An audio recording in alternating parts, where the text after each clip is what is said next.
Bonjour, c'est Capucine et bienvenue donc dans cette vidéo. On va parler de la durée du premier accouchement. C'est vraiment une question qu'on se pose parce que si on a envie d'un projet d'accouchement physiologique, eh bien on se dit ah mais si c'est pas trop long ça va aller, et puis si c'est long ça va être compliqué. Alors on va voir que c'est pas exactement comme ça qu'il va falloir raisonner. Donc si ça vous intéresse, je vous laisse vous abonner pour recevoir les prochaines vidéos. Donc la première chose à comprendre, c'est différencier à quel moment l'accouchement il démarre et à quel moment c'est pas l'accouchement.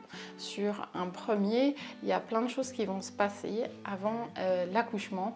Il faut que votre col il s'ouvre, il faut que votre bassin il se détende. Et tout ça, ça peut prendre du temps avant vraiment l'accouchement. Et donc l'erreur, c'est de confondre toute cette phase avant, là, où votre corps, il bouge, il détend, ça contracte, mais c'est pas encore l'accouchement. Et à quel moment vraiment c'est l'accouchement. Et puis ensuite, moi, un truc que je voudrais aussi vous parler, c'est comprendre en quoi... C'est pas parce que c'est rapide que c'est mieux ou que c'est long, c'est moins bien. En fait, on va voir qu'il y a tout un tas de nuances qu'on peut avoir là-dedans. Je me souviens d'une amie qui a accouché il y a quelques années maintenant, qui un jour m'appelle, oui Capucine, j'ai des contractions, ça va pas, je suis pas bien et tout ça. Je dis, écoute ma grande, quoi, voilà, je lui pose 2-3 questions sur le rythme des contractions, essayer de comprendre un petit peu où elle en est et tout ça. Je dis, écoute, t'es pas en train d'accoucher. Je lui dis, appelle-moi demain. Je sentais que c'était vraiment pas, voilà, c'était pas encore le moment du tout. Elle me dit, quoi, demain? Mais en gros, elle avait l'impression qu'elle allait jamais tenir et tout. Je dis, non, non, t'inquiète pas, t'es pas en train d'accoucher, appelle-moi demain. Elle me rappelle le lendemain, j'ai passé une nuit horrible, j'ai eu des contractions sans arrêt. Donc elle avait des contractions quoi, toutes les 15 minutes à peu près. Donc elle n'arrivait pas vraiment à bien dormir entre les contractions et tout ça. Puis elle avait aussi un peu une symptomale, pardon, un peu comme une gastro, elle avait mal au ventre, mais un peu à l'estomac aussi. Quoi. Bref, ça n'allait pas. On rediscute, on fait le point. Je lui dis écoute...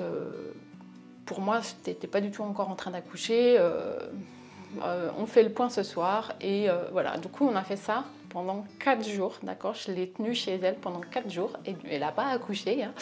Et voilà. Et au bout du 4e jour, elle a perdu le bouchon muqueux et puis du coup, ben, là, elle est partie à la maternité. Mais elle n'a pas encore accouché tout de suite. Hein. Donc, c'est vraiment d'identifier cette phase-là où on n'est pas encore en train d'accoucher, mais c'est pas forcément voilà, une phase... voilà, ça peut contracter, ça peut faire des douleurs, des sensations, mais c'est pas l'accouchement. Donc ça, c'est vraiment arriver à identifier ça. Dans les études un petit peu qui ont été faites sur l'accouchement, ils disent qu'en moyenne, c'est 7 heures un premier accouchement. Mais ils ne parlent pas trop de cette phase avant, d'accord, qui va vous dire ou pas si vous êtes... voilà, ils ne disent pas combien de temps cette phase, elle va durer. Et je me souviens d'une sage-femme qui m'a formée et qui disait que...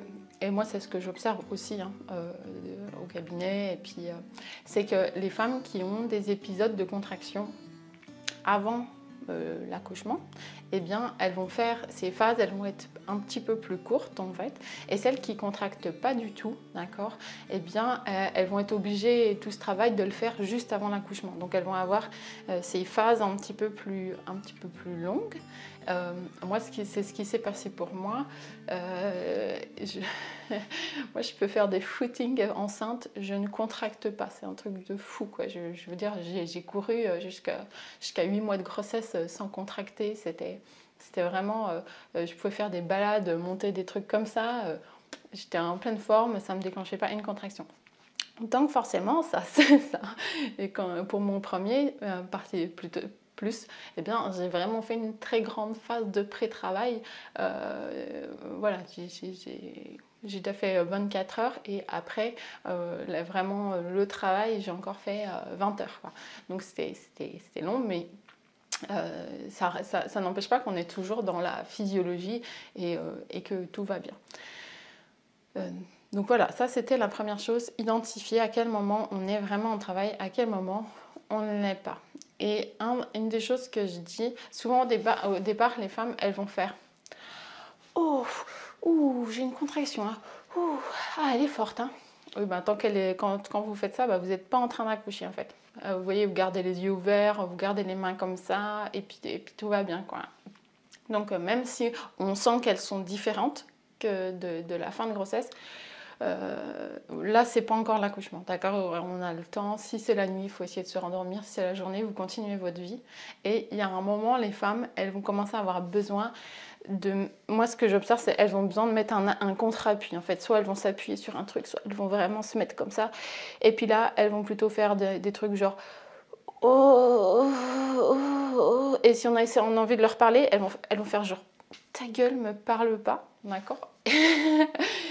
Là, vous êtes vraiment dans le travail, quoi. Et puis après, ben, c'est les conseils classiques que votre sage-femme va vous donner sur la rythmicité, quoi. Le fait que ça soit assez rythmé. Mais moi, voilà, comme vous les avez déjà, ces conseils-là, je trouve que de se baser plutôt sur les sensations, c'est plus intéressant.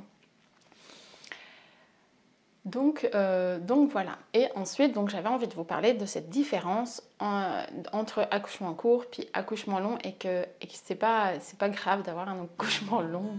Et puis vous pouvez très bien supporter cet accouchement qui est très long. En fait, c'est pas parce que c'est long que vous pouvez pas accoucher sans péridurale. Et pour vous dire, moi j'ai des patientes qui accouchent très très vite, d'accord, en 1h30, 2h, et ben, je le conseille à personne, d'accord? Parce que pour accoucher en 2 heures, il faut que l'utérus il contracte vraiment très très fort pour que le col il s'ouvre très très vite. Et c'est quand même assez violent. Moi, quand même, 5-6 heures, et ben, c'est quand même c'est plus confortable. Vous avez le temps que le col il s'ouvre tranquillement. Donc faut pas espérer quand même un accouchement trop rapide, c'est pas non plus la panacée. Et puis souvent, oui voilà, c'est quand même, il faut se dire que pour que le bébé il sorte en 2 heures, et ben c'est quand même, il faut quand même des contractions méga efficaces. Et puis donc forcément elles sont très très fortes, quoi. Donc c'est pas forcément souhaitable. Et puis c'est pas parce qu'on a un accouchement très long qu'on n'y arrivera pas non plus. En général, ça c'est un truc que j'ai appris dans les techniques d'hypnose, d'accord, et je trouve que ça marche bien. Qu'est-ce qui se passe? Pourquoi est-ce qu'une femme elle va demander une péridurale quand l'accouchement il est long? En général, il y a plein de cas, mais on va faire une estimation. Et on va dire, voilà, la femme, elle a déjà contracté pendant 7-8 heures, elle a peut-être confondu un peu le pré-travail avec le travail. Et puis elle arrive à la maternité, et elle se dit, ouais, j'ai bien bossé, ça fait 8 heures et tout, là, j'ai tenu le coup. Je suis au moins dilatée à 7-8, j'en peux plus. Et la sage-femme l'examine, elle dit, vous êtes dilatée à 3. Et là, qu'est-ce qui se passe? La femme, elle va remonter dans le passé, d'accord? Elle va dire, oh, mon Dieu, ça fait 8 heures que je contracte, je suis dilatée que à 3. Et du coup, si je veux être à dilatation complète, elle va faire un espèce de calcul, elle va dire, oh mon Dieu, j'y arriverai jamais. Donc, ce qu'elles font, c'est qu'elles reviennent dans le passé, puis elles se projettent dans le futur. Et là, elles disent, c'est bon, je lâche l'affaire, donnez-moi une péridurale, d'accord? Et si on prend l'hypnose, en fait, si on dit à la femme, voilà, il vous reste 2 contractions avant l'accouchement, elles vous disent, pas de souci, les 2 contractions, je pourrais les tenir. En fait, c'est parce qu'elles se projettent qu'elles peuvent pas, elles se disent c'est trop, en fait. Et ce qu'il faut, c'est les ramener dans le ici et maintenant. En fait, il faut... vous voyez, ici et maintenant, chaque contraction prise isolément, elle est toujours supportable, d'accord? Et en fait, il faut arrêter de se projeter et on va ramener ici et maintenant une contraction après l'autre. Et on se repose entre les contractions et on prend une contraction après l'autre. Et ça, c'est vraiment un truc qui est important. Parce que quand on commence à réfléchir, bon, déjà quand on réfléchit, c'est compliqué d'accoucher, hein, d'accord? Ça, c'est d'autres connaissances que vous pouvez aussi... on n'accouche pas en réfléchissant, quoi, hein, ça marche pas. Hein. Et donc, mais voilà, essayez de ramener toujours dans le ici et maintenant. Mais ça peut être le conjoint qui fait ça, en fait, hein, qui voit quand la femme, elle commence à être submergé par cette intensité, de dire, ben voilà, allez, cette contraction, on la passe. Et puis on se détend, et puis voilà, ici, maintenant, chaque contraction, une après l'autre. Et du coup, eh ben, on peut tenir même avec des accouchements très longs, il n'y a pas de souci. Et moi, j'en connais plein qui ont eu des accouchements voilà, longs et qui ont très très bien vécu ces accouchements-là. Donc, faut pas. La durée, ben, c'est pas qu'on s'en fiche, mais en fait, il faut rester dans le ici et maintenant. Et puis, on passe les contractions les unes après les autres. Voilà, bah j'espère que cette vidéo vous aura plu. Si vous avez des questions, n'hésitez pas à me les poser parce que bon, l'accouchement, on peut en parler pendant des heures.